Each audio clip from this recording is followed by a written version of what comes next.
Saludos amigas y amigos, bienvenidos a una edición especial del podcast Marullo, de esta serie que hemos estado desarrollando con la Fundación Puertorriqueña de las Humanidades y que hemos llamado Ciencia con Humanidad. Y es un diálogo que hemos querido tener en estos momentos en que vive el mundo, en que vive nuestro país, para discutir y compartir con la gente este diálogo necesario e importante que tiene que haber entre esa interrelación entre las ciencias y las humanidades. Ahora voy a pasar con el compañero Pedro Reina para que presente a la distinguida invitada del día de hoy. Gracias, Silverio. Me da mucho placer darle la bienvenida a esta serie especial de Marullo a la profesora Mayra Vega Gerena, quien es una vieja amiga y colega a quien distingo muchísimo. Ella es catedrática asociada de la Facultad de Farmacia y de la Escuela Graduada de Salud Pública del Recinto de Ciencias Médicas de la Universidad de Puerto Rico y tiene titulaciones en comunicación de la Universidad de Johns Hopkins y de bioética en el Instituto Eugenio María de Hostos del mismo recinto de ciencias médicas. Si yo fuera a hacer el resumen de todas las cosas que la profesora Vega Gerena ha hecho en la vida, me llevaría la mitad del episodio, pero solamente quiero distinguir que por muchos años ha colaborado en distintos proyectos de base comunitaria y universitarios en distintos campos: protección ambiental, educación en cáncer, prevención del VIH, responsabilidad social, participación ciudadana, campañas de mercadeo social de la salud, etcétera. Por lo tanto, estamos ante una mujer que tiene una hoja de vida muy extensa y a quien me alegra muchísimo darle la bienvenida. Pues yo les agradezco a ustedes que me hayan invitado a compartir. No sé todavía cómo va a quedar esto, pero ya veremos. Y como les mencionaba hace un momento informalmente, la realidad es que les felicito por esta serie tan importante, que entiendo que es una contribución muy oportuna en este momento histórico del país. Yo lo uso en mis clases.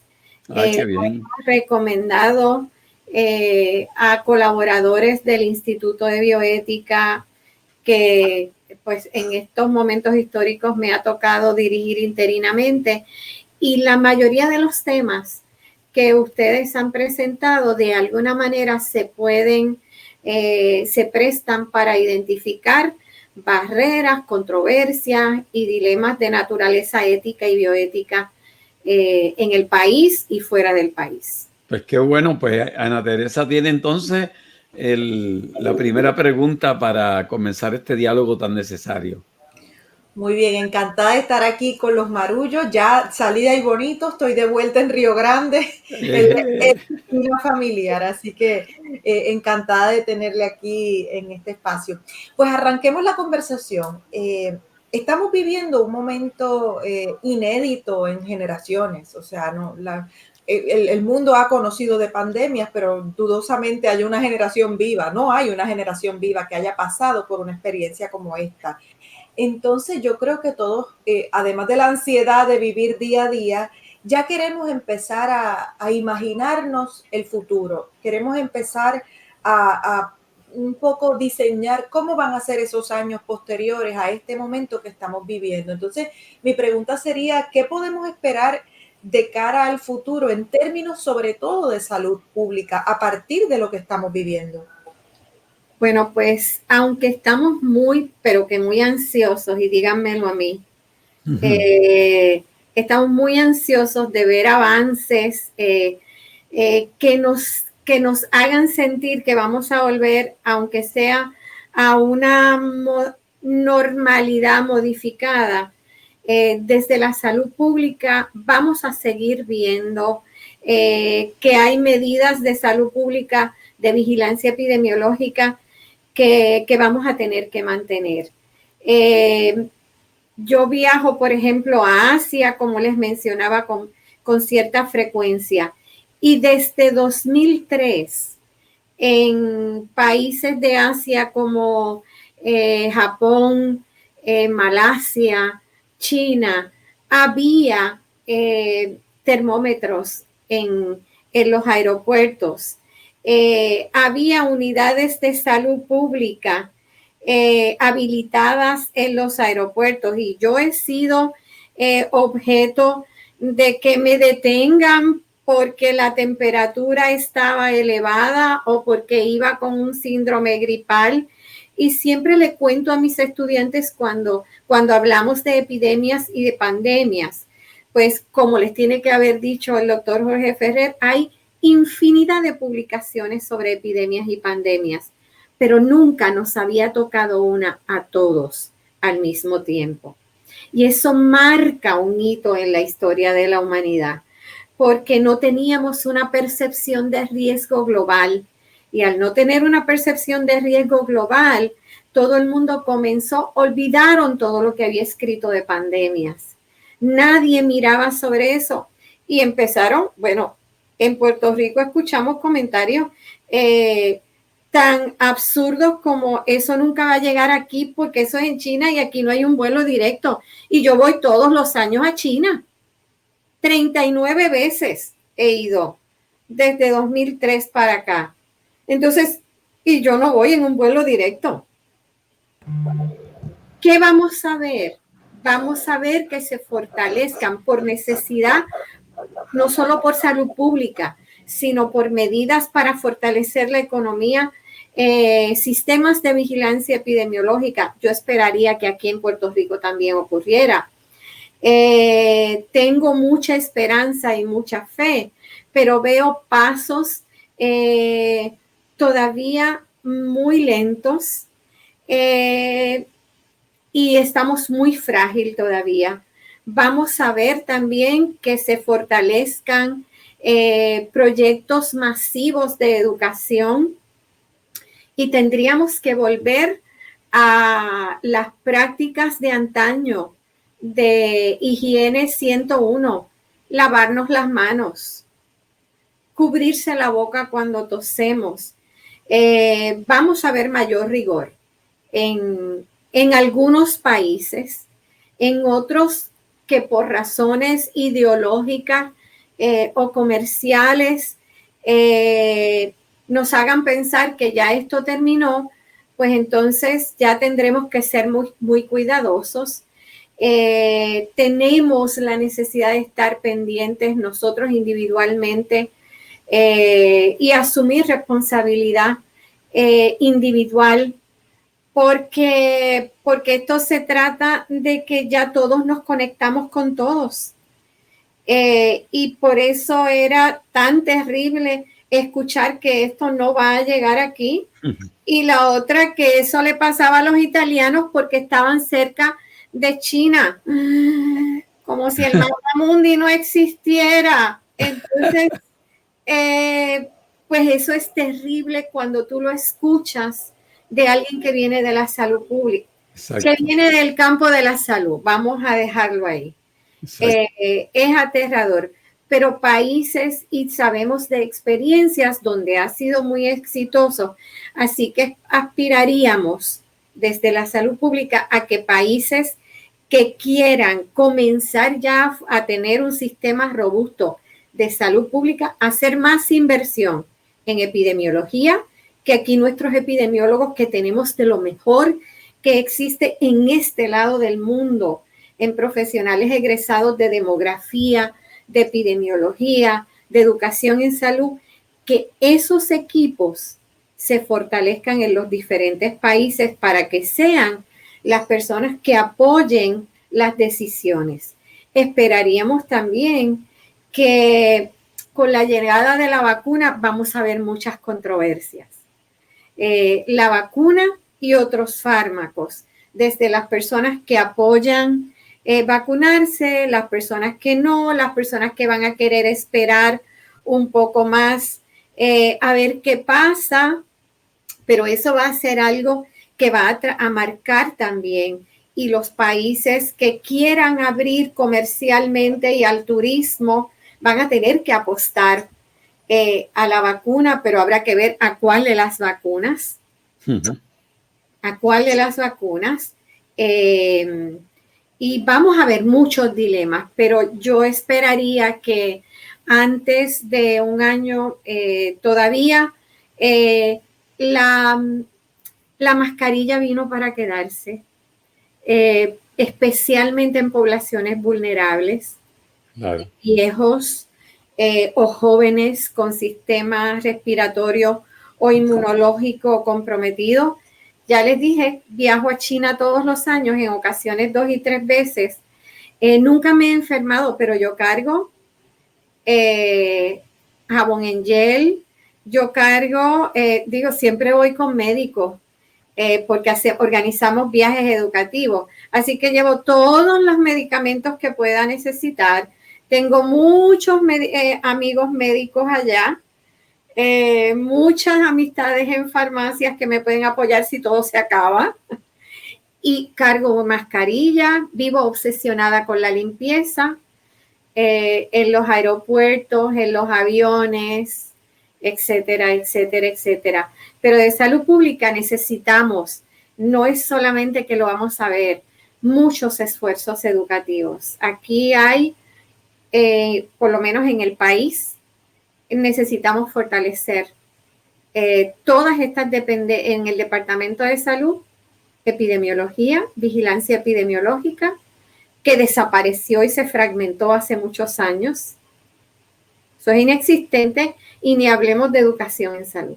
Pero precisamente en el ámbito de la educación y en la educación en general tenemos unos retos terribles. Yo tengo una de mis hijas es maestra, tengo otra de mis hijas que también estudió salud pública, y el educar, tanto en términos académicos como en el educar sobre el asunto de la pandemia, tenemos unos retos extraordinarios, y yo le pregunto cómo la creatividad podría contribuir a que enfrentemos estos retos educativos que tenemos de frente.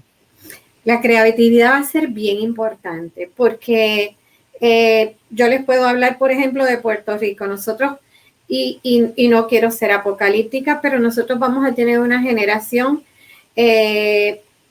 casi rezagada literalmente por la brecha educativa. Nuestro sistema educativo no solamente se ha visto perjudicado por la pandemia. Nosotros venimos de Irma, de María, de los sismos, así que en términos educativos hemos tenido 3 a 4 años donde ya nuestro sistema estaba fragmentado, maltrecho.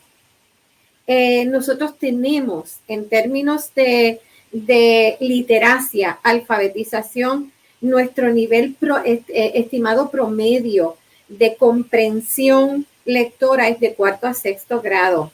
Y a eso le añadimos el analfabeta funcional, claro, que fácilmente pues un 33% de la población que no es capaz de llenar una solicitud de empleo, que no puede seguir las instrucciones para hacerse una colonoscopía o una endoscopía, que no sabe seguir instrucciones para cualquier laboratorio o tomarse un medicamento.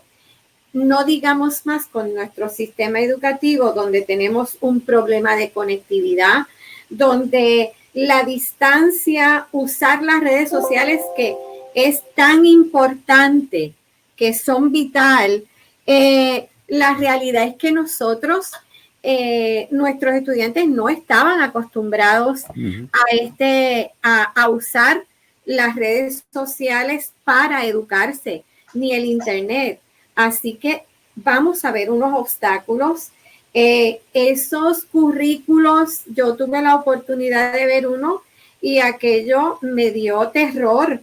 Mirar aquello como apoyo a un padre que tenemos, padres y madres y abuelos que apenas llegaron a 3º o 4º grado, o sea que su nivel de comprensión lectora es de 4º a 6º grado, teniendo que enseñar, apoyar educativamente a niños. Así que esa generación va a tener unos problemas muy serios si nuestro sistema educativo no utiliza la tecnología como complemento. Las bellas artes las utilizo yo en la sala de clase para complementar, porque es necesario, ya debió haber hecho, porque nosotros perdimos desde el punto de vista de educación 8 meses en el que se desarrollara una campaña de país para educar sobre medidas de seguridad, prevención de contagio, higiene 101 segmentado por audiencias. No teníamos que esperar al estudio de prevalencia que está 8 meses tarde. Eso está pasado de tarde. Pero nosotros sabíamos lo que estaba pasando en China, en España, en todo el mundo. Así que tenemos publicistas excelentes, tenemos salubristas excelentes. ¿Por qué no hicimos una campaña segmentada claro, por audiencias? La empezamos ahora. Nuestro sistema educativo tiene que hacer un plan a largo plazo. Como hacen en las tutorías, vamos a tener que tener un sistema educativo dual para atender los rezagos de 3 años perdidos y el currículo que se supone que los estudiantes cursen cuando lleguen con serias dificultades, con problemas de comunicación, con temores de los padres y de los chicos, con conductas antisociales por el aislamiento.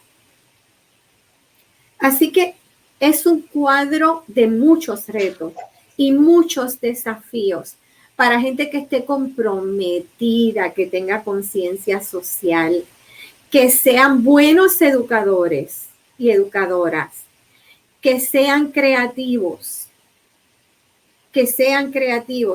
que utilicen la educación física, que utilicen la música, que utilicen el teatro, porque esas son áreas en las que el estudiante no se siente que lo están evaluando y se siente más libre para ventilar áreas donde tengo limitaciones y las puedo utilizar para fortalecer las áreas de debilidad.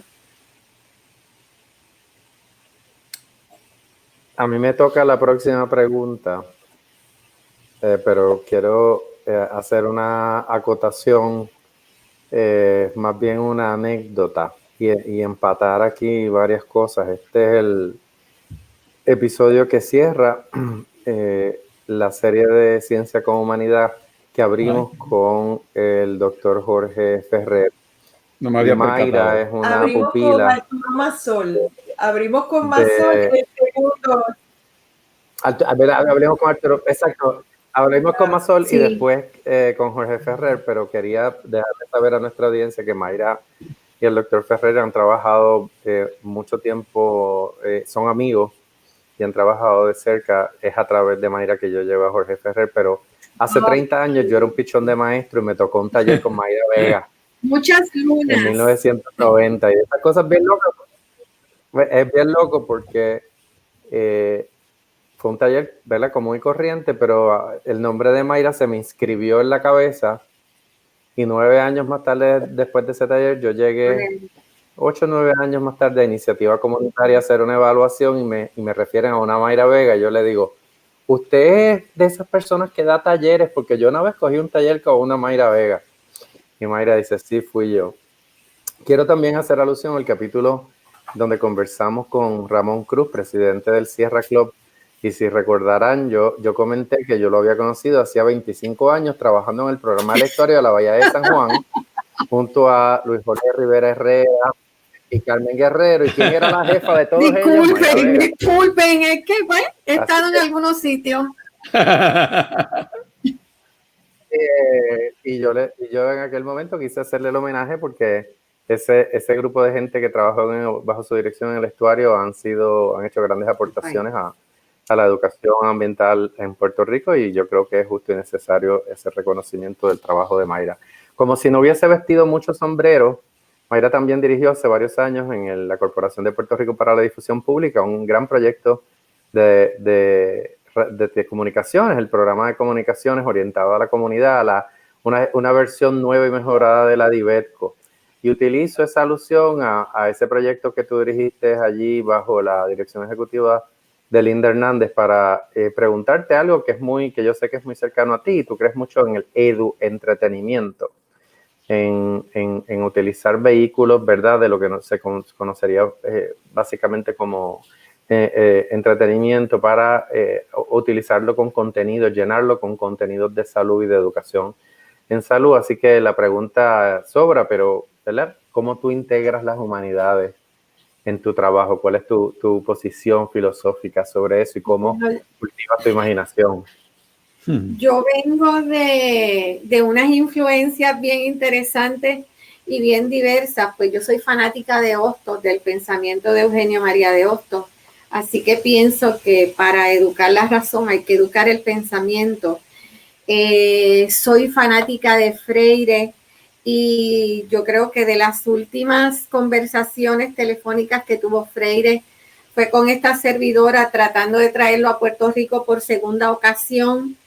Vengo de la escuela de un mexicano que montó un proyecto de educación y entretenimiento bien importante en México y es normal, eso ha sido una constante en mi vida, el integrar dentro de las disciplinas de las ciencias de la salud, integrar las artes y las humanidades, porque usted puede ser un excelente profesional de la salud, de ciencias de la conducta, un filósofo, pero si usted no tiene la sensibilidad que se requiere para conectarse con otros, para reconocer cuando el estudiante me está entendiendo o no me está entendiendo. Yo, por ejemplo, cuando discuto cuáles son los factores que limitan o facilitan el acceso a medicamentos, mando a mis estudiantes a ver películas de la cinematografía comercial. Cuando estamos estudiando ética y estamos hablando de determinantes sociales de la salud y hablo de pobreza, de discrimen, de estigma, ellos dicen, eso es una viejera, pero los mando a ver Filadelfia and the Band Played On, porque el VIH acabó con un segmento amplísimo de la población, pero como no le pasó a todo el mundo, se moría otra gente, se morían otros. Pues utilizo los poemas, así que las humanidades, las ciencias sociales en general, son parte de mi trabajo, aparte de que me sensibilizan, me ayudan a identificar nuevas maneras de presentar temas complejos. Ahora mismo, la semana que viene, vamos a hablar en el curso de cultura, cómo los medicamentos no tradicionales, los suplementos, las hierbas, los herbals, están presentes en nuestra sociedad y cómo. Entonces, ¿qué le asigné? El yerberito de Celia Cruz y el yerbatero de Juanes, y les envié un poema de un farmacéutico que le escribe a su esposa, pero le habla de hierbas aromáticas, para que veamos que nuestra cultura es la alfombra sobre la que caminamos y que además de eso es lo que enriquece nuestra vida y determina quiénes somos, qué pensamos y qué creemos, entre otras cosas. Así que las ciencias y las humanidades siempre han sido parte de toda mi formación académica. Yo me considero, y decía Pedro el otro día, yo me considero más que nada educadora, pero de pronto gravito por ahí, por otros mundos. Le escucho y me entusiasma mucho porque yo creo que ese es el corazón de este proyecto, mostrar cuán importante es no concentrarnos en un solo saber, sino aprender la diversidad de los saberes, porque las soluciones a los problemas requieren de mucho conocimiento, o sea, no solamente de un acercamiento. Lo hemos visto en cosas de salud pública, pero también de seguridad, por ejemplo. Claro. De nada sirvió la guerra contra las drogas, la llamada guerra contra las drogas, si no se atendía el asunto de la adicción como un asunto de salud, si no se atendía el asunto de la limpieza, en el rezago que había con el tema de la limpieza en los espacios públicos y demás. O sea, un problema requiere de una mirada 360, una mirada completa, holística, ¿por qué no? Que incluye todos los saberes. Entonces, le escucho también, y además de entusiasmarme por eso, también digo, Dios mío, ¿en qué lío estamos metidos? Porque qué retos. Claro, qué reto. Tenemos todo este asunto con el tema de la educación que usted también ha descrito. Tenemos obviamente esta experiencia pandémica global por primera vez, que yo creo que nos ha permitido por primera vez quizá en mucho tiempo hablar de humanidad, utilizar la palabra humanidad y realmente entender qué significa todo lo humano, que no nos es ajeno. Pero partiendo de todas estas cosas que hemos discutido y conversado, ¿por dónde empezar? ¿Cuál sería el primer problema de todos los que nos están preocupando en este momento en medio de esta pandemia? ¿Por dónde uno puede empezar en la casa, en el hogar, en la familia? ¿Por dónde uno puede empezar a meterle el diente a estos retos de salud, pero también de sociedad que nos afectan a todos? Pues ya me asustaba tu pregunta porque creía que me iba a hacer quedar como la mayoría de los políticos, que ellos tienen las soluciones mágicas a todos los problemas con generalidades. Y la realidad es que los cambios, como mucho de esta pandemia tiene que ver con asuntos culturales. Nosotros somos culturalmente, a diferencia de otros países, donde hemos visto cambios porque esa gente se toca muy poco, se acerca muy poco, su nivel de acercamiento es limitado. Para ellos ha sido mucho más fácil el distanciamiento. Sus sistemas de salud pública de veras son sistemas de salud pública robustos, no como el nuestro de energía eléctrica. Así que nosotros tenemos que comenzar desde lo individual, trabajando desde lo individual, pero el Estado no puede eludir su responsabilidad. Tiene que haber, que empezó hace algunas 3 semanas, una campaña segmentada por audiencias, pero todavía no han tocado de manera directa asuntos importantes. ¿Cuántas personas en nuestro país van a tener por 2 años por lo menos presupuestos para comprar mascarillas? Claro. ¿Cuántas comunidades en el país nosotros tenemos que no tienen acceso a agua potable para lavarse las manos? Porque esto está prohibitivo. Entonces, tendremos que comenzar por nuestras casas. Yo creo que, y añado a lo que tú dices, por primera vez nos sentimos parte del globo, de lo global, porque de pronto somos esta cosita ahí y ya somos, y lo que afecta a otros me afecta a mí. Tenemos que aprender a considerar a los otros. Esa es una lección por aprender. Todavía tenemos que si vivo en mi casa y yo toso aquí, el vecino, así que tenemos que aprender higiene 101, que eso se convierta, ya Pedro casi me tiró al medio con todas las historias, ya pueden contarme las lunas para mi edad. Pero en mi época, no la conté toda. No, todavía no has dicho que cantaba. Exacto. Eso me interesa. Tampoco he dicho que eres de Camuy, tan orgullosa de Camuy como que conocía a mi instrumento y cantábamos en un grupo, pero nada más. pero la realidad es que tenemos que aprender. Cuando yo daba clase en escuela intermedia, era parte del currículo del sistema de salud público de nuestro departamento de educación, una vez al mes llevar a los estudiantes a un baño y enseñarles cómo era el lavado correcto de manos. Mira para allá. Digo, y puedo decir mi edad, no la voy a decir, pero eso nos hace tantas lunas.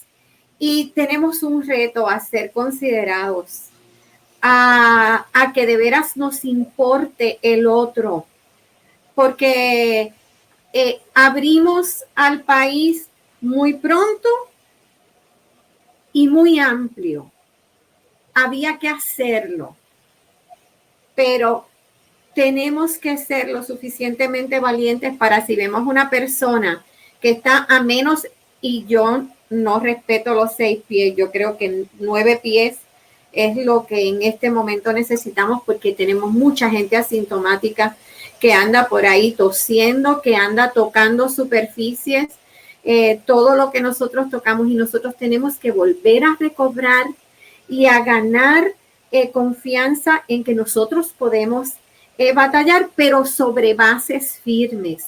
No, como dicen por allá en inglés, no le tengas miedo al COVID. Tenemos que reaprender normas de salud pública, repasarlas en la casa. Los padres que ahora están ahí, que no entienden álgebra y trigonometría, por lo menos enséñenle a sus hijos el lavado de manos, cubrirse. Antes, en la época de antaño, se usaba el pañuelo. Tan bonito. Tan bonito, ¿verdad? O se usaba el abanico.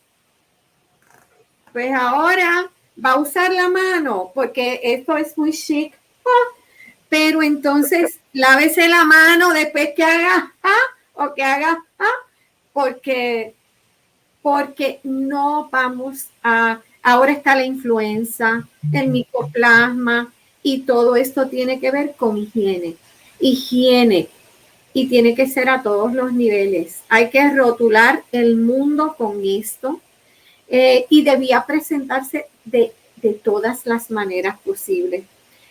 Toda esa gente que es tan creativa y que hace música alternativa, que hace salsa plena, merengue, comiencen a integrar esto en sus líricas, en los programas de estos talk shows, hasta en los de chisme. Si quieren, por favor, hagan el favor al país. Yo me pregunto si además de si esas iniciativas individuales tienen que necesariamente estar respaldadas por iniciativas a nivel administrativo del país. Y le pregunto qué cambios, qué cosas básicas tendría que mirar el país para apoyar precisamente estas iniciativas individuales que usted ha estado mencionando.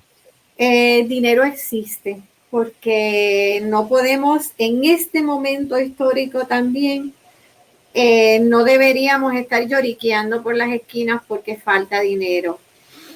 Lo que no hay es visión y lo que falta es voluntad y visión para identificar proyectos comunitarios que están más cerca de la gente, que tienen menos barreras de comunicación, para que desarrollen iniciativas en nuestras comunidades.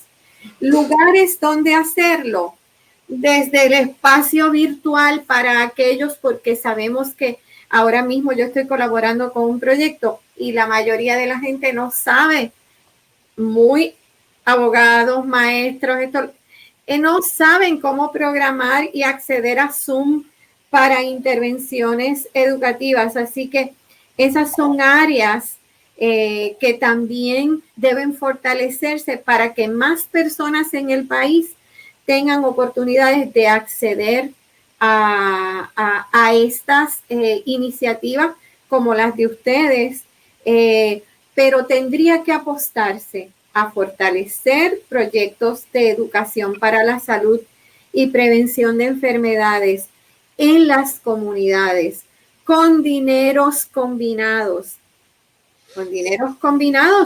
porque el dinero ha estado, y fíjense cómo se distribuyó. Llegaron unos incentivos que se supone que fuera para apoyar la prevención y disminuir el contagio, y entre lugares que les puedo señalar, hospitales privados que recibieron asignaciones de dinero para fortalecer sus servicios, habían despedido a enfermeros, técnicos respiratorios. Ese dinero sigue estando en manos de quien lo recibió, pero el personal de apoyo nunca se ha contratado. El Departamento de Educación tiene dinero que triplica la deuda de este país. Y estamos todavía dando excusas totalmente inaceptables para mí de que unos módulos lleguen en octubre y que se hayan con unos errores que a mí eso me da bochorno. Sí, entonces estamos enseñándole errores.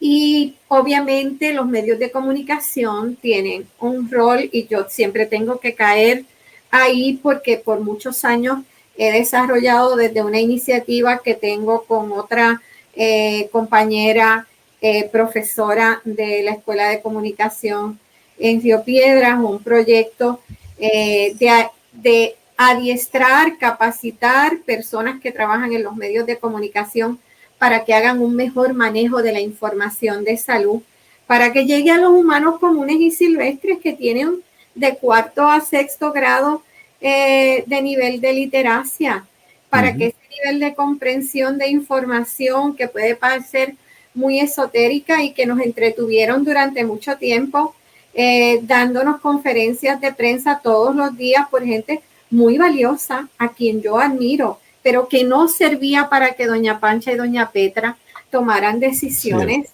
en su casa. Nos quedábamos en la Lalandia todos los días. Eso nos creó más desconfianza, más suspicacia. Abrió el espacio durante 8 meses para creernos que las reuniones, que invitar a toda la familia a casa a comer, no era problema porque todos éramos del mismo grupo consanguíneo. Y no iba a haber transmisión. Sí, no, y sobre todo es algo que sucede en un momento en la historia en el que se duda tanto no solo del gobierno y sus decisiones, sino de la pericia, del conocimiento, que ese es uno de los temas que también hemos abordado en esta serie. Sí. La guerra contra la ciencia, la guerra contra la experiencia profesional y el conocimiento adquirido pues por la vía de la educación. Sí. Así que son retos muy grandes los que tenemos de frente, son retos en el plano íntimo, personal, individual y naturalmente en el plano colectivo, pero me parece que si una cosa nos queda de esta conversación es seguir apostándole a la definición de humanidad como algo que nos toca, nos atraviesa y nos compete a todos los seres humanos en este planeta, y que cada pequeña decisión que tomamos incide no solo en nuestro bienestar, sino en el bienestar de nuestras comunidades y de nuestros pueblos y de nuestros barrios y de nuestros países, de nuestra región antillana, de nuestra región caribeña, de nuestra Centroamérica, Latinoamérica, América y el mundo. O sea, tenemos que ir pensando del macro al micro y del micro al macro todo el tiempo. Por eso le agradecemos, Mayra, por darnos algunas pistas para empezar a diseñar esta reflexión. Ha sido un lujazo tenerle. Yo me quedo con el deseo de conocer las aventuras que Pedro nos reveló y seguir conociendo más de usted, de su obra y de estas aportaciones valiosas, y también alguna que otra anécdota de esos viajes a China que me han dejado muy curioso. Bueno, pues de pronto, nosotros hemos, desde aquí, desde la Escuela de Farmacia, tratando de estimular a nuestros estudiantes y llevarlos un poco más allá a pensar más salirnos fuera del insularismo. Tenemos un programa de viajes educativos que hacemos todos los años. Obviamente nuestro énfasis es ver sistemas de salud y mientras más diferente piensa la gente de nosotros, mientras más diferente es su visión de mundo, más nos atrae. Claro. O por lo menos más me atrae a mí, porque nos enfrenta con esos retos éticos y culturales, porque ya todos los que vivimos en Puerto Rico no somos puertorriqueños y puertorriqueñas. Tenemos una comunidad global que comparte y que coexiste con nosotros y tenemos un llamado a la empatía, a la sensibilidad, a respetar las diferencias y la diversidad, a ser solidarios. Muy bien. Me parece que ha sido un final extraordinario para esta serie, porque me parece que su experiencia y lo que ha compartido con nosotros recoge el espíritu que ha tenido esta serie precisamente, que es esa sensibilidad dentro de la ciencia para servirle al resto de la población. Así que de verdad que estamos muy agradecidos por haber estado con nosotros y ser la que cierra esta serie que tanto amamos y que nos parece tan importante el haberla realizado, ¿verdad, Ana Teresa? Así es. Muchísimas gracias, Mayra. Muchísimas gracias a todas las personas que se han mantenido siguiendo nuestra serie Ciencia con Humanidad. Le queremos agradecer muy, muy en especial a la Fundación Puertorriqueña de las Humanidades por haber abierto los lazos de colaboración con este grupo del podcast Marullo. Cualquier persona que quiera saber más de todas las cosas extraordinarias que se gestan desde la Fundación puede acceder a fphpr.org. Ahí van a encontrar toda la información relacionada con la Fundación Puertorriqueña de las Humanidades. Nosotros, el podcast Marullo, está en todas las plataformas de podcast y en las redes sociales. Aparecemos en casi todas como Marullo Media. Así que se despide de ustedes desde Río Grande con el corazón en ahí bonito. Ana Teresa Toro, Pedro Reina, Silverio Pérez y nuestra extraordinaria invitada Mayra Vega. Muchas gracias. Pedro, ciérralo como siempre. Esto es Marullo. Yes. Serie Ciencias con Humanidad de la Fundación Puertorriqueña de las Humanidades y el podcast Marullo. Las productoras ejecutivas son Elsa Mosquera Sterenberg y Beba Rivera de Ágora Cultural Architects. Gerentes de Desarrollo y Contenido, Ángela Sánchez, Ivana Paz y Maye Primera. Diseño gráfico de Lidimaria Ponte Tañón, fotografía de Javier del Valle. La música original es de Guarionex Morales Matos. Director técnico Wilton Vargas de Buenéticos Internet Studios. Postproducción Laura Tormos y locutora Fabiola Méndez.